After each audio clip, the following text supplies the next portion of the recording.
a couple of new pieces of information about the events leading up to the death of James Foley have come to light.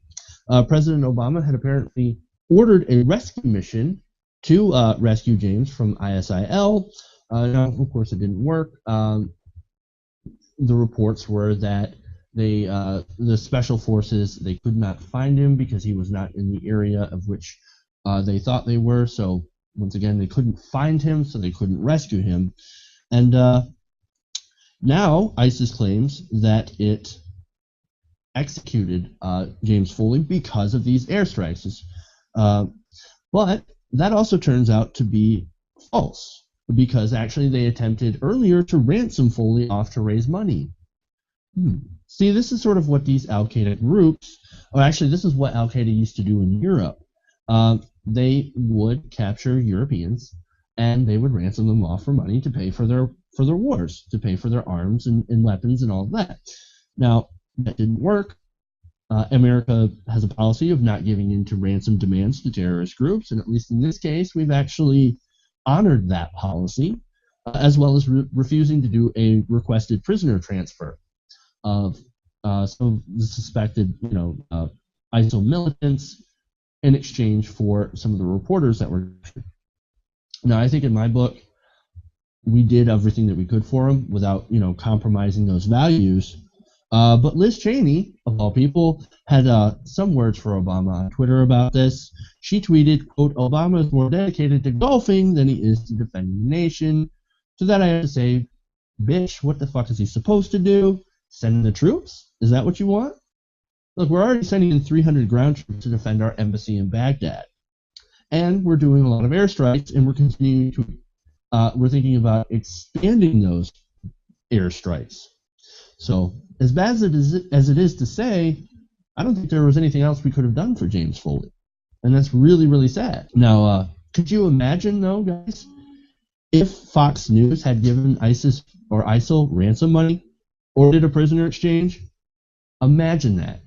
Heads would explode on Fox News.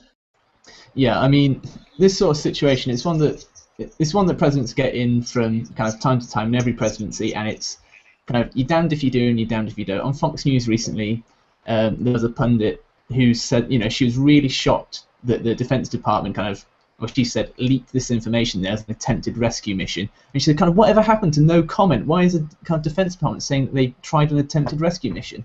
But the fact is, the Defense Department had to come out and say, yeah, we tried our best to try and get back our citizen. Because if they said, oh no, we didn't bother trying, tough luck to him, then everyone on Fox News, their heads would have exploded in the opposite direction, saying, oh, the Obama administration isn't trying it hard enough.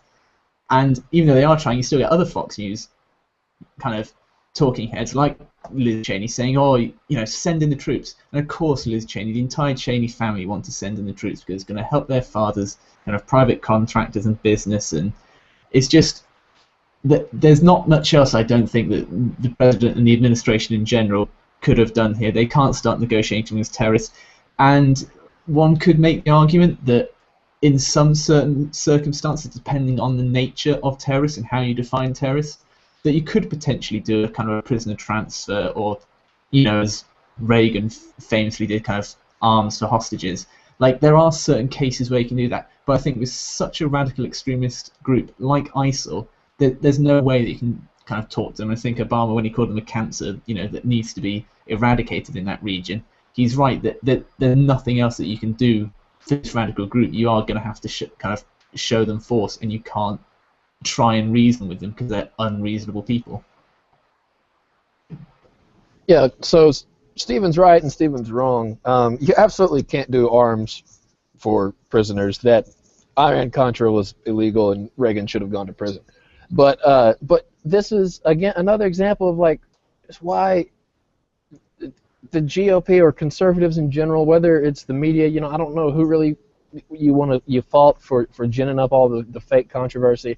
But the whole, Sergeant Bergdahl thing, I don't want to specifically say that it's because of that, because obviously this has been going on. Foley has been, or was captured long before Bergdahl was released.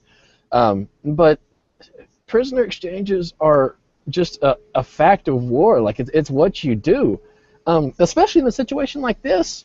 where ISIL doesn't necessarily pose a threat to American life other than the actual prisoners it has. Like, how much more reason do you have then to be open to a prisoner exchange? Like, we're not in a shooting war with them. Now, I mean, I get that you have to, take the needs of your allies into consideration. I don't want to belittle that. Obviously, this is a group that's putting a lot of people's lives at risk. But I mean, if you have a chance to get these people out via a prisoner exchange, in the past, this would have been no big deal, and you would have done it. But now, because the people on the right are more concerned with, dropping President Obama's approval rating than they are American life or the State of the Union, we can't do stuff like that, and that's incredibly infuriating. The other thing too is, you gotta keep in mind this was a journalist. Bo Bergdahl was one of our soldiers, so that's a legal prisoner exchange between two armed combatants for a prisoner of war. That's fair. ISIS taking a journalist is already a violation of international law. Obama's totally justified to try and ransom him back, and then to try and get him back using force. That makes all the sense in the world. He's a captured American citizen, civilian. He's not a soldier. He's not a combatant. We have every damn right to protect our civilians that way, or I guess you guys do because you're Americans, but Canada follows the same rules too.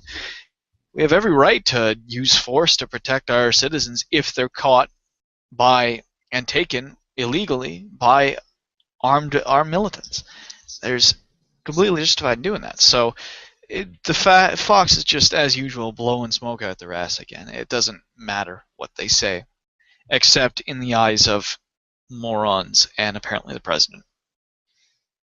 Yeah, I think that is just a good point as well, is that 10 years ago, journalists, charity workers, kind of health workers who went out into these regions, they were seen as sacrosanct. Even if they were maybe held hostage, they'd be ransomed, and then if they didn't get the money and they were costing the terrorist group, whichever one it was, kind of too much to hold on to them, then they would just release them. They wouldn't kill them. It was just seen as kind of a rule of that war, and I know there are no real rules of war, but this ISIL group, they really just don't care at all, and that's why you just can't negotiate. And I'm sure if I was in this kind of family situation, I'd say, yes, you've got to try and negotiate and do something different, but I just think from a pragmatic standpoint, once you start negotiating with one extremist group, then it opens up a whole window of other problems. And, we're right as well in saying that if Obama, imagine just from the politics angle, I know that really shouldn't be the most important angle, but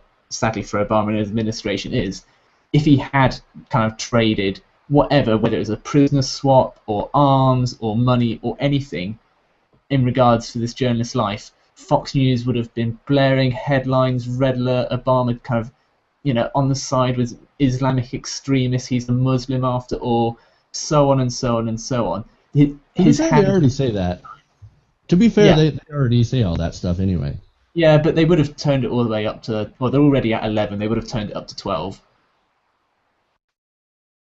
Yeah, if that's even possible. I'm really uncomfortable with the idea of trading, giving these groups money or trading hostage exchanges. I am uncomfortable with that, and I think we all are to an extent. But one of the problems with that is the slippery slope, right? One terrorist group does it, and the other, militia or terrorist groups, they're going to start, they're going to do that too. Where does it end? And that's sort of the problem that I think Obama was looking at, and I think that's why he attempted to rescue him first. And to be clear, he didn't even entertain the option of prisoner exchange or ransom. He just said, no, absolutely, we're not going to do that. We're not going down that road.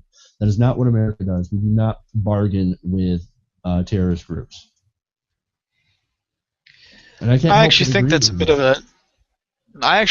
of a silly rule, but in an ironic sense, because here's why. I would be totally in favor of bargaining with ISIS. You do the prisoner exchange, then as they're driving away, you blow them out of the sky. You blow them up, and you make sure there's nothing goddamn left. Because they've already demonstrated they're illegal. They've already demonstrated they don't give a damn about international law. So they're not protected under various international legal precedents. So you can bargain with them. You don't have to be a gentleman about it, though. You can hit them as they're leaving, because they're not legally bound by law to abide by things, and in that case, neither are you in a sense. You don't be barbaric about them. You don't capture them and start ripping their flesh off or anything, but you can bomb them. That's fine. And if that works, it also sends a very clear message. For one, you are not. This isn't going to be a slippery slope. You damn well we're going to get our guys back, and you are not going to be. You're going to suffer for it. Of course, there's obvious problems with that. The main one being they may just start killing captured Americans instead of even bothering anymore. But hell, I don't know. I don't know what to do. But I'd be considering trying that at some point. I just, like I said, I don't feel comfortable with trying that at all. You know, I think we did everything that we could for this guy to try and get him back, and it didn't work. And that's terrible, because we need more people like James Foley. We needed more people, and his family must be, just destroyed by this. But at the same time, these groups, you can't just give these groups more of a reason to do this kind of thing. And that's just what I worry personally about happening.